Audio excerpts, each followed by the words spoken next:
Et salut tout le monde et bienvenue dans le bazar pour la 30e question du RPG A Day. Aujourd'hui je vous accueille sous la pluie, vous voyez rien ne vous sera épargné. J'ai fait en plein jour la voiture, en pleine nuit, d'ailleurs je m'excuse pour ça, j'ai la face à moitié dans la nuit mais j'avais vraiment plus le choix pour sortir la vidéo. Et puis maintenant sous la pluie, je pense que je commence à me transformer gentiment en une sorte de Nicolas Hulot du jeu de rôle, quelque chose comme ça. On verra un peu ce que ça donne, je pense que l'année prochaine je vous fais des vidéos sous l'eau ou quelque chose comme ça, en train d'explorer un récif de corail ou j'en sais rien encore mais on a des plans. Donc aujourd'hui 30e question à laquelle je dois répondre. Cette question c'est quel est le jeu le plus obscur auquel j'ai joué? Vaste question que cela parce que j'ai joué à pas mal de jeux un peu obscurs mais j'aurais du mal à vous en parler parce que tout simplement ça fait longtemps. Ces dernières années je me suis concentré sur des gammes plus connues, j'ai commencé à explorer des jeux plus en profondeur, à m'intéresser plus à l'aspect système aussi.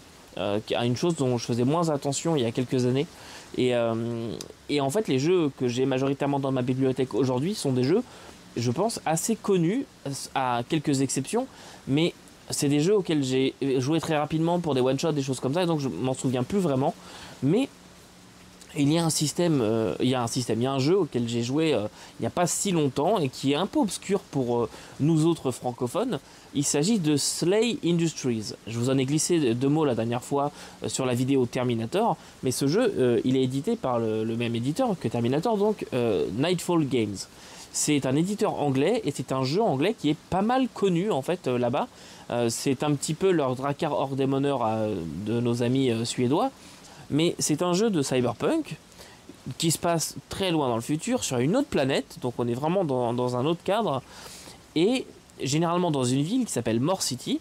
Déjà, ça vous pose le cadre, et on est dans une ambiance très noire, très glauque, et il y a plein de trucs vraiment dégueux qui se passent dans cette ville.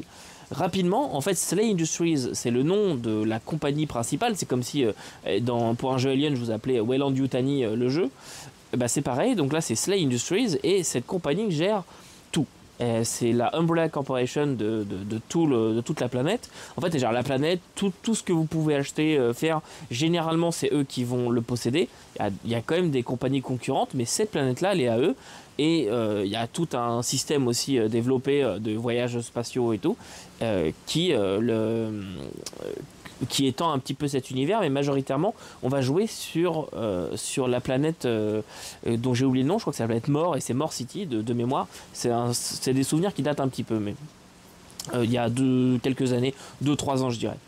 Mais c'est un jeu qui est extrêmement intéressant, je trouve, un jeu que j'ai vraiment adoré pour son univers déjà, qui est vraiment barré, vraiment marrant, mais en même temps très dark, très, très crade, c'est ça le truc, et ça j'ai vraiment aimé.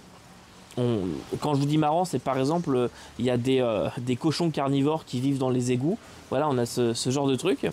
Et puis on a aussi plein d'espèces différentes qui se côtoient. Il y a beaucoup de peuples très étranges, par exemple des hommes corbeaux ou bien des espèces d'elfes de l'espace qui maîtrisent une magie, les Ebonites de mémoire, qui maîtrisent une magie un petit peu particulière. On a des espèces de gros machins avec des grandes dents qui sont absolument affreux, source d'expériences qui ont mal tourné. Et puis il y a des humains au milieu de ça aussi évidemment. Et donc c'est parti très loin. Au niveau des médias aussi c'est très intéressant puisque beaucoup de choses est filmé, retransmis. Voilà, vous pouvez être suivi par des caméras de télévision. Il y a des jeux télévisés qui sont organisés avec les gens qui font des missions. J'en reviens juste après puisque c'est un peu ça le cœur du jeu. Et la majorité du temps, vous allez être dans cette cité qui est repliée sur elle-même. Certains quartiers sont même bouclés. C'est très oppressant, très étrange comme jeu. Et l'univers est notamment marqué par la personne qui fait la couverture de la 2e édition, parce que celle que j'ai moi, c'est la 2e édition, qui s'appelle Halloween Jack. Et donc c'est un serial killer. C'est pour ça d'ailleurs, à cause de cette couverture là, on reparlera du jeu, je vous ferai un découvrons à Halloween, mais c'est un jeu que j'ai trouvé parfait pour ça. Je devais vous le faire l'année dernière mais j'ai pas eu le temps de me rattarder dessus. Et on en reparlera plus en détail. Là c'est vrai que j'y vais un peu de mémoire, donc il y a des trucs qui doivent être un petit peu injustes ou faux, m'en veuillez pas. Promis, je relirai correctement le jeu pour Halloween. Ce qui m'a marqué de ce jeu, c'est aussi son système et son système de réputation et de mission. Alors, C'est un jeu à mission. En fait, vous formez une bande de copains. Voilà, vous êtes une bande de gens qui ont envie de se faire de l'argent et surtout de la réputation. De toutes les questions de réputation dans ce monde-là. Et en fait, vous allez aller à une espèce de bureau central. Vous allez voir ce qui est disponible comme mission. Alors, il y a différents codes de couleurs. On va du bleu jusque... alors, noir, c'est pas le dernier, mais je crois que c'est argent, le dernier, un truc comme ça. Ou c'est des codes spéciaux, ça. Mais on va dire bleu jusqu'à noir. Il y en a d'autres. Donc, c'est genre bleu, jaune, rouge, vert, argent, etc. Et en fait, chaque code de couleur correspond à un type de mission particulière. Par exemple, bleu, ça va plutôt être de la recherche d'informations, des trucs assez simples. Par exemple, débarrasser une cave de rats. J'exagère, hein, je prends un cliché de la fantasy, mais c'est à peu près ça, un truc facile. Et donc, ça rapporte très peu de réputation et ça rapporte très peu d'argent. Et donc ça, c'est vos missions que vous allez faire pour commencer. Et plus vous allez monter dans les réputations, plus vous allez avoir accès, ça va vous débloquer l'accès à de nouvelles couleurs. Et donc vous allez pouvoir choisir après ce que vous voulez faire. Et donc il y a des superstars de ces personnes-là. J'ai oublié le nom, je crois que c'est les operatives, donc les agents, quoi. Et donc vous allez, il y a des superstars au milieu des agents, il y a des émissions qui sont tournées sur eux, tout ça, donc vous pouvez vraiment jouer sur l'aspect média. On va faire une mission et l'émission ressemble à tout un tas de choses. Ça peut être vraiment aller éliminer une cible qui fait chier, un gang qui fait chier, ça peut être aller nettoyer ou se renseigner sur telle chose. On a entendu des bruits suspects dans tel coin.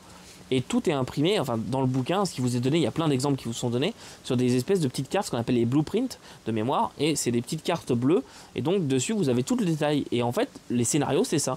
Donc c'est vraiment improvise, voilà, on t'a dit, il y a des bruits qui se font entendre dans tel coin, et puis improvise là-dessus, go, vas-y démarre. Moi j'aime beaucoup ça, j'avoue que c'est peut-être le genre de mission que j'adore. Je suis un petit peu moins fan des jeux à mission en général, mais celui-là j'avais vraiment aimé. Et aussi au niveau de son système, il y a quelque chose, donc c'est le S5S, c'est le même que Terminator, c'est un système qui est assez simulationniste quand même, mais assez simple. On l'a vraiment maîtrisé en une soirée, on avait compris comment ça jouait et tout le monde s'amusait. Il vous faut par contre un paquet de D10, j'aurais pu vous l'expliquer là de tête le système, je vous le réexpliquerai évidemment à Halloween, quand je l'aurai tout relu entièrement, mais toujours est-il que c'est un système que j'avais trouvé très très intéressant. Et il y a une particularité aussi, c'est qu'il y a beaucoup d'armes à feu, voilà, mais les balles coûtent extrêmement cher. Et donc c'est un jeu dans lequel il faut jouer à l'économie. Là où d'habitude tout ce qui est gestion des munitions et tout peut vite m'emmerder, là j'avais trouvé qu'il y avait un vrai intérêt à mettre en place un système de restriction des munitions, puisque en fait il n'y a pas de système, mais c'est juste que ça coûte tellement cher d'aller acheter des balles que vous allez les économiser par vous-même si vous voulez pas vous retrouver à court d'argent. Et ça, dans un jeu où normalement j'en aurais rien eu à faire de dépenser des balles, et bah dans ce jeu-là ça a de l'intérêt, puisque encore une fois, comme tout est question de réputation et de primes, vous essayez de gagner votre vie comme ça, donc il faut essayer de faire les missions en dépensant le moins de ressources possible et en foutant le moins de bordel. Et ça, j'ai trouvé ça génial, puisque évidemment vous pouvez perdre de la réputation aussi, hein. Si vous accomplissez pas une mission, vous cassez du matériel public, des choses comme ça, et bah votre réputation va baisser et donc vous aurez accès à moins de gros contrats juteux. Et un dernier truc qui m'a bien plu, il y a toute une gamme en V1, enfin une petite gamme quand même, et elle commence petit à petit à s'étendre en V2.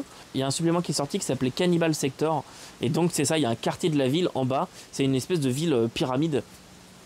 Et donc tout en bas il y a un quartier qui a été bouclé, c'est un quartier où il y a des cannibales qui vivent et tout, et donc il y a des missions hyper risquées à aller faire là-bas, des missions noires, des missions Black Ops, ce genre de choses, et j'avais trouvé ça génial. Donc c'est un jeu que je trouve vraiment très très bon. On en reparlera comme je vous ai dit bientôt pour Halloween, j'organiserai très certainement d'ailleurs si ça vous intéresse des parties de test sur le Discord à ce moment-là. Pour l'instant j'en organise pas parce que je suis vraiment la tête dans le guidon pour finir ce que j'ai à finir, mais pour Halloween je pense que j'organiserai des missions de ce jeu là, puisque c'est très facile à préparer et ça se prend facilement en main. Donc voilà, aujourd'hui donc c'était Slay Industries 2e édition. Vous le voyez, la pluie s'intensifie, ma table est couverte d'eau, j'ai bien fait de ne pas sortir le bouquin. Moi je vous laisse là, je vous donne rendez-vous demain pour la dernière question du RPG A Day 2023. Et en attendant, n'oubliez pas que vous ne pouvez pas tout lire et tout faire jouer, mais vous pouvez toujours vous amuser à découvrir de nouveaux jeux, qu'ils soient obscurs ou pas. Salut!